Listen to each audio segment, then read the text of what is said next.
Yo les gars, j'espère que vous allez bien. Aujourd'hui, vidéo très spéciale. Aujourd'hui, on part sur un thread d'horreur. Pourquoi j'ai voulu faire un thread d'horreur? Parce que j'ai toujours kiffé faire ça. Les gens qui me mettent dans les commentaires tu fais thread d'horreur pour recopier sur Squeezie ou Noah ou des autres personnes. Non, pas du tout, c'est juste parce que je kiffe faire ça. Je me suis dit pourquoi pas tester le jour d'Halloween, parce que c'est une période assez spéciale. C'est la période un peu où il faut faire flipper les gens et tout. Je me suis dit, il faut que je fasse ça le jour d'Halloween. En tout cas, voilà, j'espère que vous allez kiffer la vidéo. Je compte sur vous pour liker, commenter et partager un maximum les gars. Et c'est parti, on se retrouve directement pour les 3 histoires d'horreur que je vais vous raconter aujourd'hui. C'est parti. Les gars, juste avant que la vidéo continue, je remercie énormément Chloé de m'avoir fait toutes les histoires et de les avoir écrites à la main et de ne pas avoir recopié sur Reddit et tout. Donc son Instagram s'affiche à l'écran, Horror Thread, n'hésitez pas à vous abonner et bon visionnage les gars.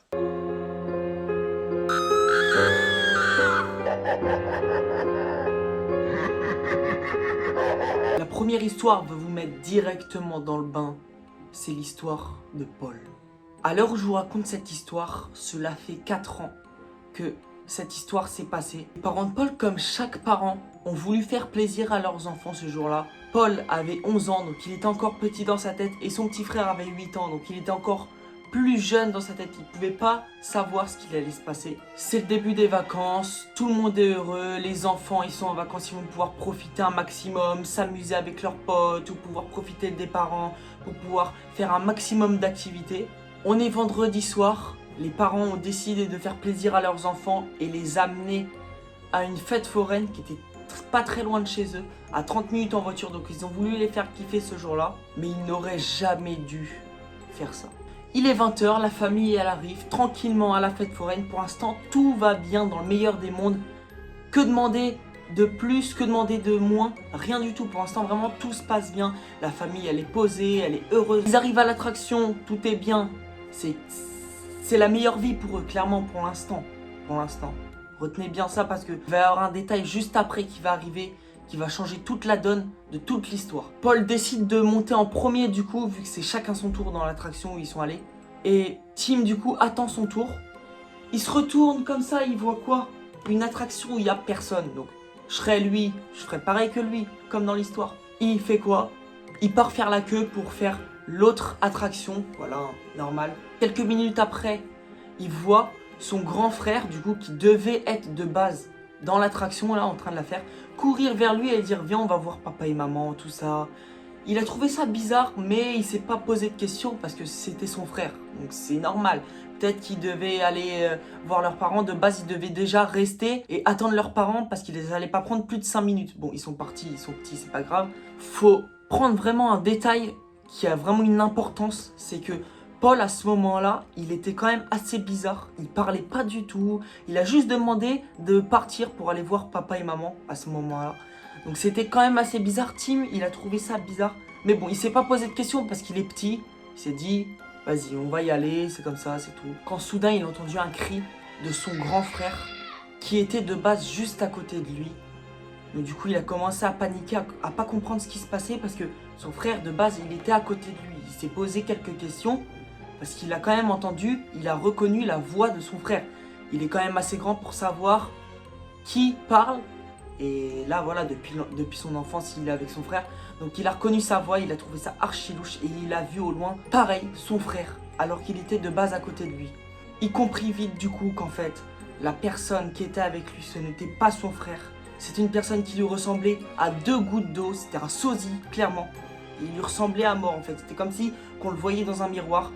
Du coup, son petit frère courut vers son vrai frère, du coup. Ils rentrèrent chez eux, soulagés, et tout se passa bien. Mais qui était la personne qui ressemblait à Paul et qui a voulu kidnapper son frère? 1 an plus tard, et c'est là qu'on va savoir qu'est-ce qui s'est passé et qui était la personne qui avait voulu kidnapper les enfants. C'était une organisation qui créait des sosies pour kidnapper les enfants et les vendre ensuite sur le marché noir. Mais c'est des fous en fait. Depuis ce jour, Paul n'a plus jamais laissé une fois son frère tout seul. En même temps, c'est totalement logique avec ce qui s'est passé. Pour eux, ils n'oublieront jamais ce qui s'est passé. Morale de l'histoire, ne laissez jamais vos frères et sœurs ou quelqu'un tout seul. Parce qu'il peut se passer des choses assez louches comme cette histoire-là. J'espère que cette histoire vous a bien mis dans le bain parce qu'on passe directement à la deuxième histoire.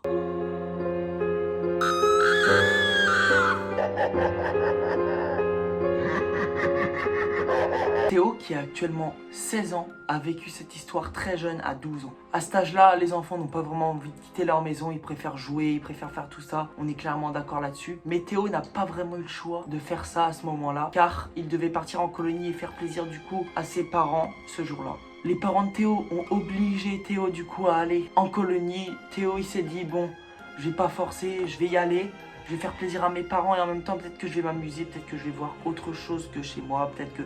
Voilà. Donc du coup il s'est dit, vas-y je vais y aller, je vais peut-être m'amuser, on verra bien de toute façon. Après quelques jours, il est enfin parti. Le car, il était en train d'attendre du coup tous les enfants qui devaient partir pour ce séjour. Il a dit au revoir à ses parents et il est parti du coup. Il y a eu quelques petites heures de car, tout s'est bien passé. En plus, c'était un car assez spécial, il y avait des petites télés, ils pouvaient regarder bien sûr des petits films, des petits trucs comme ça pour faire passer le temps. Tous les enfants sont heureux du coup d'être sans leurs parents et de pouvoir profiter entre potes.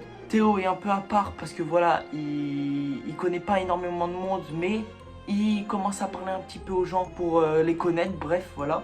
Ils sont arrivés vers 22 h du coup, il était un peu tard. Ils allaient dormir pendant une semaine dans des chalets. Donc des chalets, si vous savez pas c'est quoi, c'est une sorte de grande maison en bois. C'est les maisons typiques pour les colonies de ski qui habitent dans les endroits un peu montagneux, tout ça, voilà, vous l'avez compris.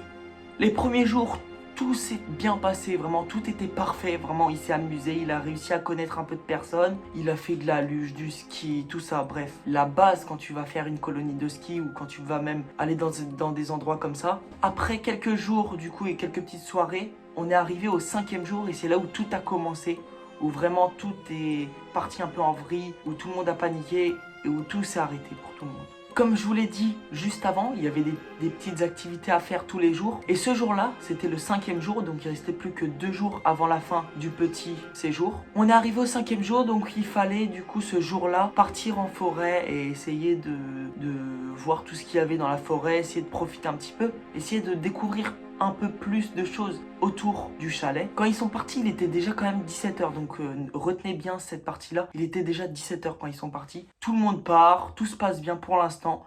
Après quelques heures, parce qu'ils ont quand même marché beaucoup, il a commencé à faire nuit, donc ils ont préféré commencer à faire un petit feu de camp, essayer de s'amuser autour du feu pour pas avoir froid, tout ça. En plus, ils avaient quand même pris un peu de nourriture, un peu d'eau, bref, voilà, pour pouvoir quand même vivre et pouvoir passer une nuit si, imaginons, ils se perdaient, tout ça. Ils avaient tout prévu, bref, ils sont quand même chauds. Théo, qu'il faut le rappeler, est quand même à part par rapport au groupe parce qu'il passe quand même des moments avec les gens, mais il est quand même à part parce qu'il kiffe pas trop les colonies, tout ça. Il entend, il voit des lumières au loin, donc il prévient tout le monde, il fait « Oh, regardez, vous voyez, il y a des lumières là-bas ». Personne n'écoute, donc du coup, il attend que tout le feu de camp, tout ça soit prêt, et il entend des bruits au loin. Donc il préfère du coup aller voir rapidement, en plus il voulait faire ses besoins, tout ça. Il est parti aller voir, et il a entendu vraiment des bruits au loin, des lumières, tout ça. Après quelques minutes de marche, du coup, il voyait au loin plein de petites cabanes avec des lumières, des lits, tout ça. Il est enfant, faut le rappeler. Donc du coup, il a préféré aller voir, au lieu d'aller revoir les autres et prévenir. Il s'est dit, vas-y, je vais aller voir. Après, il est petit, on peut comprendre, tu vois. Il entra donc, du coup, dans les cabanes qui ont été faites. Ce qu'il aurait pas dû faire, clairement, je vous le dis. Puis c'est là où vraiment tout s'est passé en une fraction de seconde. Plus il avançait vers les cabanes, plus il a entendu des bruits très bizarres de pas. Et pas d'animaux, tout ça. C'était vraiment des pas réguliers. Il se retourna et il vit au loin, quoi, 3 silhouettes. On savait pas c'était quoi, mais on savait que c'était des humains. Vraiment, on les voyait. On voyait qu'ils avaient 2 mains, 2 pieds, tout ça. Il a vu des silhouettes au loin qui se sont stoppées quand il les a regardées dans les yeux. Il était vraiment paniqué, il pouvait vraiment plus bouger à ce moment-là. Théo, il était vraiment en panique, il pouvait vraiment plus rien faire. Il prit son courage à 2 mains, il commença à marcher tranquille, à faire genre qu'il avait vraiment rien vu. Je sais même pas comment il a fait, moi, clairement, je vous le dis, à cet âge-là, à 12 ans, tu peux clairement ne pas être bien quand tu vois ça. Tu peux être paniqué, frustré, tout ça. Même si ça se trouve, c'est rien, ça se trouve, il s'est dit, c'était peut-être la colonie, c'était peut-être les gens, les animateurs qui venaient me chercher, mais non. Non, parce qu'il comprit après que les gens, ils commençaient à courir vers lui.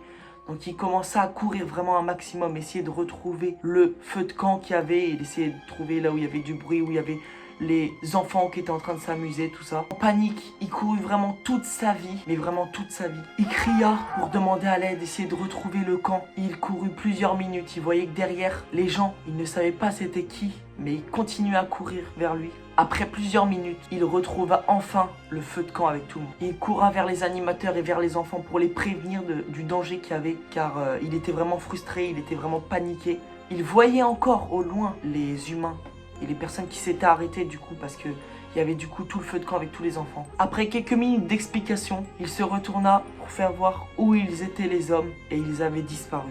Donc on savait pas vraiment ce qu'il faisait ici, ce qu'il voulait à Tov. Mais en tout cas Théo était vraiment frustré et s'est dit plus jamais il allait aller en colonie. Il rentra, tout se passa bien. Après une journée, le séjour était enfin terminé, il rentra chez lui. Il expliqua tout à ses parents du coup. Et ses parents compris qu'il fallait plus jamais qu'il parte. Car ses parents, quand ils ont appris ça et quand ils ont appris toute l'histoire, ils ont plus jamais voulu que son enfant parte tout seul. Voilà la fin de l'histoire. J'espère que vous avez kiffé. Moi je vous le dis clairement. Jamais je repartirai en colonie, même si ça a déjà été le cas. Parce que ça m'est déjà arrivé des petits trucs comme ça. Je vous dis clairement, je serai en panique à sa place. Voilà, j'espère que vous avez kiffé. Et du coup, on part directement sur la dernière étape. La dernière petite histoire qui fait plaisir. L'histoire de Sam.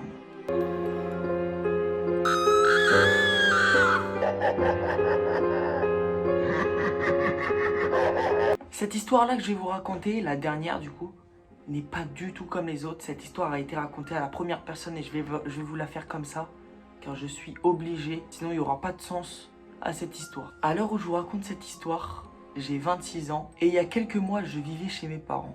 Cela faisait quand même quelques années que j'avais déjà un travail. Comme toute personne, comme tout être humain, à 26 ans, il faut essayer d'avoir sa liberté, il faut essayer quand même d'être libre et d'être tranquille.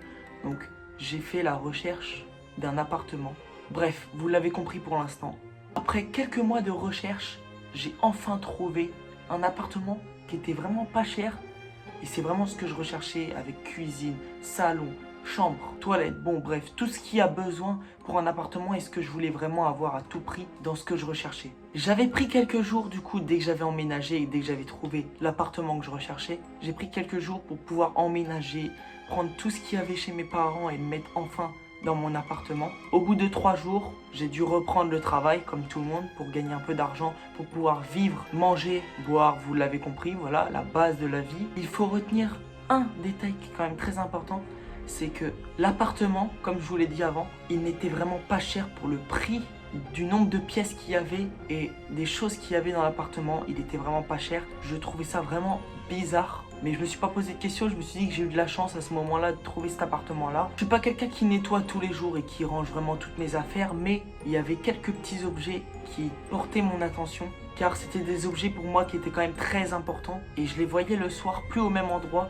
Donc au début je pouvais me dire ouais c'est peut-être moi parce que il y a eu du changement dans ma vie, je viens d'avoir un appartement, je viens enfin d'être libre, je suis plus chez mes parents, je viens de reprendre le travail, j'ai dû emménager il y a quelques jours. Bon bref, vous l'avez compris, à sa place et à ma place, on peut comprendre. Mais plus les jours passèrent, plus il y avait des objets qui bougeaient et plus c'était vraiment bizarre. Donc j'ai décidé au bout de quelques jours enfin d'acheter des caméras pour savoir ce qui se passait dans la maison, pour essayer de savoir un peu plus sur l'histoire des objets qui bougeaient, tout ça.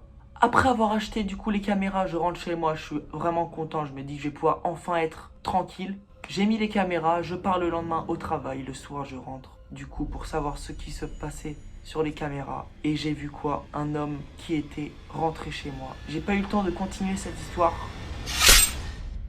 Car si vous la lisez, c'est que ça m'a coûté la vie. Faites attention à vous et n'achetez pas n'importe quel appartement. Voilà, c'est la fin de l'histoire. Donc franchement, je pense que vous l'avez compris. Ceux qui l'ont pas compris, en gros, c'est une lettre que Sam a fait avant de mourir. Parce qu'en fait, la personne qui était dans l'appartement et qui faisait bouger les objets en avait après Sam. On ne pouvait pas savoir pourquoi, on ne peut pas expliquer pourquoi. Mais voilà, moi je vous le dis clairement, jamais c'était prévu de base que j'ai un appartement dans quelques années. Mais je pense qu'en fait là, vu ce que je viens d'apprendre, je vais pas prendre un appartement tout de suite. En tout cas voilà, c'est la fin de l'histoire. J'espère que vous avez kiffé. Dites-moi en commentaire laquelle histoire vous avez préférée entre la 1, la 2 et la 3. Je compte sur vous. Si vous kiffez ce genre de contenu sur ma chaîne, n'hésitez pas à me le dire en commentaire. C'est très important pour que je puisse peut-être en faire d'autres. On verra bien avec peut-être d'autres idées. Bref, voilà les gars. J'espère que vous avez kiffé. Je vous donne cet objectif rapide de 150 likes sur cette vidéo. Peut-être qu'au début, je vous ai dit un autre objectif, mais voilà. L'objectif de la vidéo, il est basé à 150 likes. Je compte sur vous pour liker, commenter, partager. Bonne soirée à tous les gars. Ciao!